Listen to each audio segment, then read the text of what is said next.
મેઘરાજાની ધબધબાટીને પગલે આખું સૌરાષ્ટ્ર જળબંબાકાર થઈ ગયું। નદીઓમાં ઘોડાપૂર આવ્યા અને પૂરના પાણીએ ગામે ગામ તબાહ કરી નાખ્યા। વરસાદની રાહ જોતા ખેડૂતને માથે એવું તો આભ ફાટ્યું કે ખેતરો ધોવાઈ ગયા અને તેની મહેનત પાણી પાણી થઈ ગઈ। પૂરના પાણીએ ખેડૂતની કમર એવી તો ભાંગી નાખી છે કે હવે તેને ઊભા થવામાં વર્ષો નીકળી જશે। માથે આભ ફાટ્યું, થઈ ગયું બધું જ જળબંબાકાર। પૂરના પાણીએ વેર્યો વિનાશ। માત્ર ખેતરો જ નથી ધોવાયા, સાથે ખેડૂતની આશા પણ ધોવાઈ ગઈ। દેવભૂમિ દ્વારકામાં વરસાદે એવો કહેર મચાવ્યો હતો કે બધું જ પાણી પાણી થઈ ગયું। દ્વારકાના કલ્યાણપુરમાં માત્ર એક અઠવાડિયામાં 60 ઇંચથી વધુ વરસાદ ખાબકતા ખેતરો ધોવાઈ ગયા। જે વરસાદ ખેતરો માટે સંજીવની લઈને આવવાનો હતો એ જ એના માટે વિનાશનું કારણ બન્યો। ખેતરો ધોવાઈ જતા ખેતરોમાં ઉભેલો મગફળીનો પાક સંપૂર્ણપણે નષ્ટ પામ્યો, જેથી પાનેલી, ટંકારિયા, દેવાડિયા, સૂર્યાવદર અને રાવલ સહિતના ગામોના ખેડૂતોને રાતા પાણીએ રોવાનો વારો આવ્યો છે।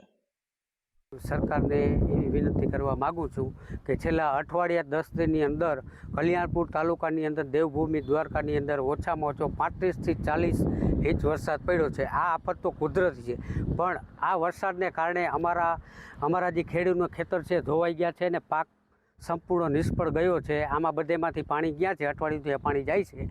તો સરકારને મારી પાસે એવી માંગ છે કે તાત્કાલિક સર્વે કરાવે અને ખેડૂતને સહાય આપે। તો બીજી તરફ પારાવાર નુકસાનીનો ભોગ બનેલા ખેડૂતોની સરકાર પાસે એક જ માંગ છે કે ક્યાં તો સહાય આપો, કાં તો પાક વીમો આપો। કહેવાનું છે કે જે સરકારે પાક વીમા બંધ કર્યા એમને શું કારણથી બંધ કર્યા? ખેડૂતને આજે જો કંઈક પાક વીમા હોત તો કંઈક આધાર મળત, બરાબર છે, તો સરકારે અમારે એટલી બધી રજૂઆત ન કરવી પડે। અમે અમારા આધાર ઉપર નિર્ભર।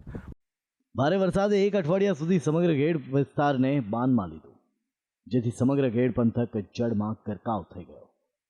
ગેડને માથે ફાટેલા આભે એવી તારાજી વેરી કે ગેડ પંથકના જૂનાગઢ, વંથલી અને માણાવદરના ખેડૂતો પાયમાલ થઈ ગયા છે। ત્યારે ખેડૂતોને માથે પડેલી આફતનો તાગ મેળવવા કૃષિમંત્રી રાઘવજી પટેલ માણાવદરની મુલાકાતે પહોંચ્યા હતા। અમે આજે લોકોને મળી અને પરિસ્થિતિનું નિરીક્ષણ કરવાના છીએ।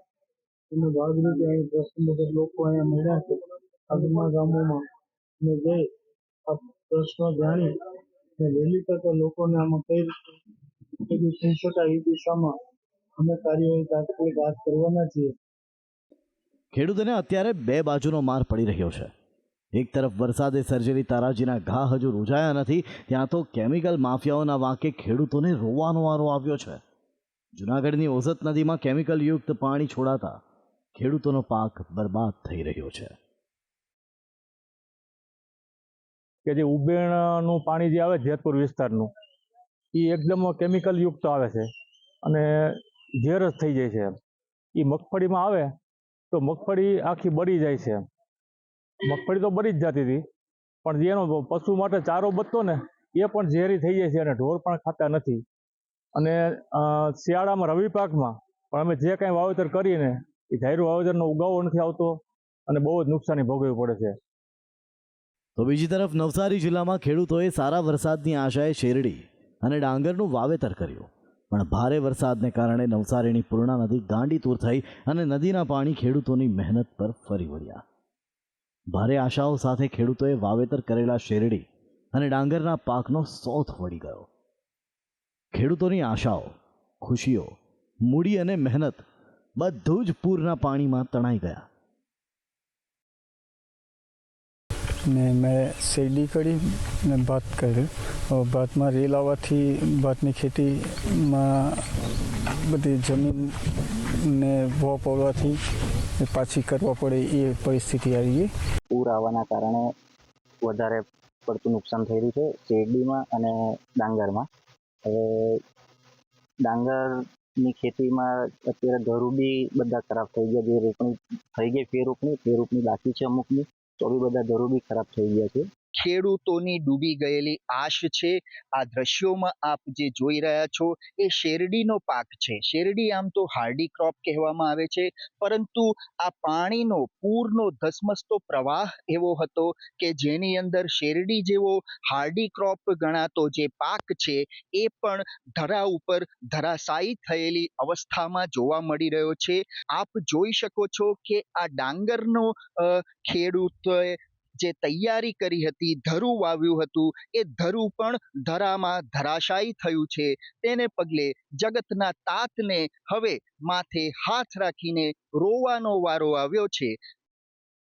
તો બીજી તરફ ખેડૂતોની વેદના સાંભળીને જિલ્લા કલેક્ટરે નુકસાનીનો સર્વે કરાવીને પૂરતી સહાય કરવાની હૈયાધારણા પણ આપી હતી. खेतों में नुकसानी हुई है, कल जहाँ जहाँ पे भी एक्सेस था वहाँ पे सर्वे शुरू हो गया है, उसके लिए भी टीम्स बनाई गई है.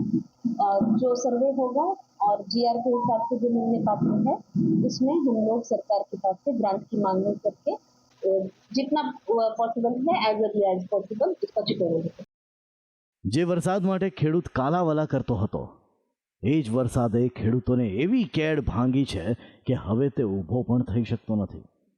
ખેડૂતની જમીનો ધોવાઈ ગઈ છે, જેનાથી તે ધાન પકવે છે અને પોતાનું પેટિયું રડે છે. કુદરતની થપાટથી પછડાયેલા ખેડૂતને હવે સહાયની જરૂર છે. તેથી તે હવે સરકાર સામે મદદ માટે મીટ બાંધીને બેઠો છે. બ્યુરો રિપોર્ટ, સંદેશ ન્યૂઝ, અમદાવાદ.